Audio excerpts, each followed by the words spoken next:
Hey there everyone, and welcome to a different version of our Trail Team 11. We're expanding and we're going past just hiking. We're going to all types of outdoor activities. Now, one really popular area in our region is Bays Mountain Park, and we've done 2 trail teams here already, but there is so much to do here, more than hiking. Rode with Megan Krager. Megan, what are we going to be doing today? What else does Bays Mountain have to offer? So there's a lot of great family activities here over at Bays Mountain, from just hiking and mountain biking to now we have the barge ride available. And so we have a 44-acre reservoir that will allow for individuals to come and float along our particular reservoir. It's a great big barge ride or a pontoon ride, and we go around the reservoir talking about some of the animals that call home to the reservoir, and also talking a little bit about park history at the same time. Very neat. Let's go for a ride. All right, let's go. So one of the main benefits is that we do get a chance to see a variety of animals, and we can talk about the animals when they pop up and their natural features at their natural times throughout the day. Also too, sometimes when it's warm outside, you don't want to walk around the habitats, come onto the barge and cool off in the nice wind that we're experiencing right now. And also too, you get to sit back for 45 minutes and take a break, and also see the reservoir from a seated view. And then when you are walking around the reservoir, it's going to look completely different when you are actually in the woods themselves. Okay, so we did the ride on the Osprey, and now we mentioned wolves. Let's go see them. Let's go. How far away are they from right here? Not that far away. It's just roughly maybe about a football field away, not even that. So we'll just have a little bit of a walk in order to go see the wolves.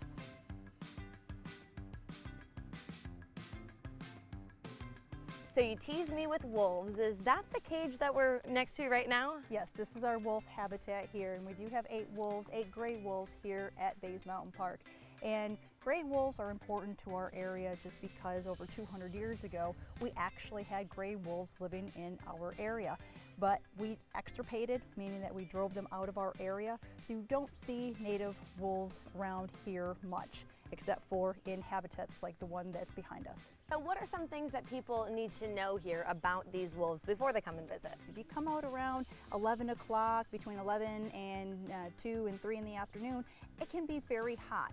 And so our wolves have a tendency to lay around and not use a whole lot of energy, and they want to be lazy for a little while because they're warm. They do not like hot temperatures like you and I. We don't like to be too hot at times.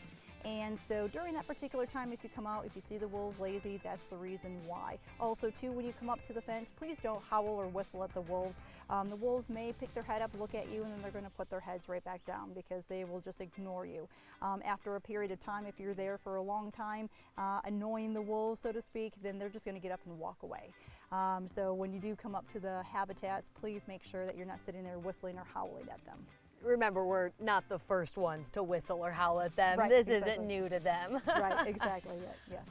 So we saw the wolves. What other animals do you guys have here? So we have deer, bobcats, and we have a variety of raptors along with our red fox. Oh, wow. So how long have you had all these animals here? We've had the raptors here since '98. That's when the Raptor Center was actually provided. And then we've had different animals come in and out of the park since then. This is Cotton. This is our white-tailed deer, and she does have a genetic mutation that doesn't allow her to look like all the rest of the deer and possess that orange color.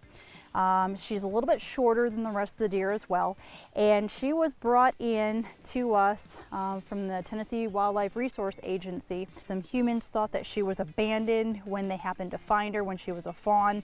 They took her in and raised her for a period of time, and then she was brought to this facility here. So this time of year we are seeing a lot of female deer having babies, and one thing the public needs to know is that if they do see a baby fawn, leave it where it's at, because the mother's not too far away, and the mother has to leave the fawn for a period of time because she has to go in and get food for herself in order to generate food for her young one. And so she'll come in every once in a while to check on her young one, but she may place the young one in a crazy location where we think, well, this is not a good location to hide something, but in her eyes it is. And we saw the wolves, and now I see we have another member of our canine family here. We've got a fox. Yes, this is Jamie. He's one of our more popular animals here at the park besides the wolves. And Jamie, when you look at him, you're thinking he doesn't look like a typical red fox because of the coloration. We're accustomed to seeing the copper color in the fox. However, he does have a genetic mutation that doesn't allow him to have all of the red color. So what you are seeing are the undertones like the grays, the whites, and the blacks. Okay, so we've seen the barge, we've seen the wolves, and we've seen the other animals, but now, very special treat. You guys actually also have mountain biking. We do. And mountain biking, we have roughly about 40 miles of mountain bike trails here at the park. And the trails range from moderate to advanced to expert.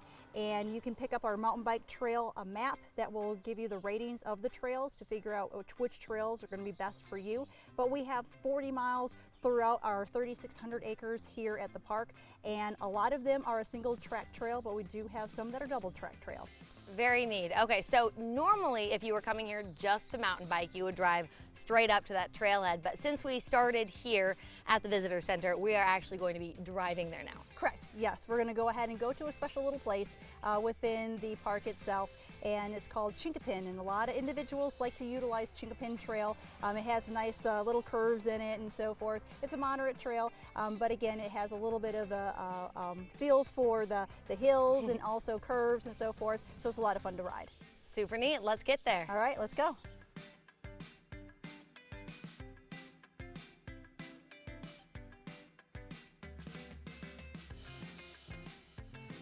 So now we're here at the trailhead to mountain bike. We drove here, usually we'd ride here, but we're going to be taking this all the way down. And we actually have a couple mountain bikers to join us on this trail. And we're going to go ahead and see what a single track trail looks like from the view from the mountain biker themselves. Perfect, and we've got our two mountain bikers right here. This is Phil and Wes, and they're going to take off for us, and we're going to meet them down on the trail and see what it looks like. You ready to go? Let's go. So right now we're hiking down this path. You can hike down this or you can ride it down bike. But because we don't have a bike, we're actually going to meet our mountain bikers down there, and they're going to show us what it's like.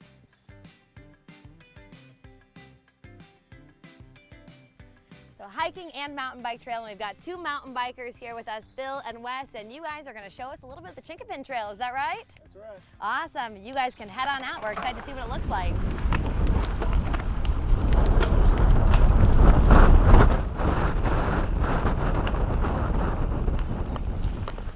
Hikers up. Hey guys. Here at the end of the Chinquapin Trail, and we're just kind of waiting for our mountain bikers. Exactly, and normally when they come on out, they'll be coming right over through here, and they're moving at a pretty good click, and then they will be going out to your right-hand side. Okay, and here they are. How was your ride, gentlemen? Great, it was fantastic. Awesome. Okay, so what do you think people need to know before they hit a trail like the one you just rode? I think Megan could attest that they like to have the bike registered at Base Mountain. Let them look at the bike, make sure it's proper for the trails.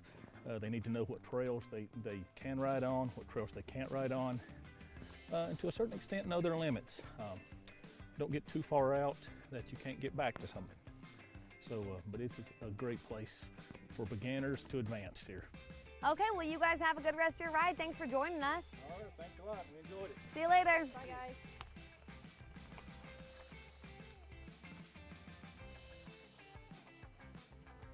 Wow, Megan, there is so much to do here, from all the animals to see, to mountain biking, to the boat. What else can we do here at the park that's not just hiking?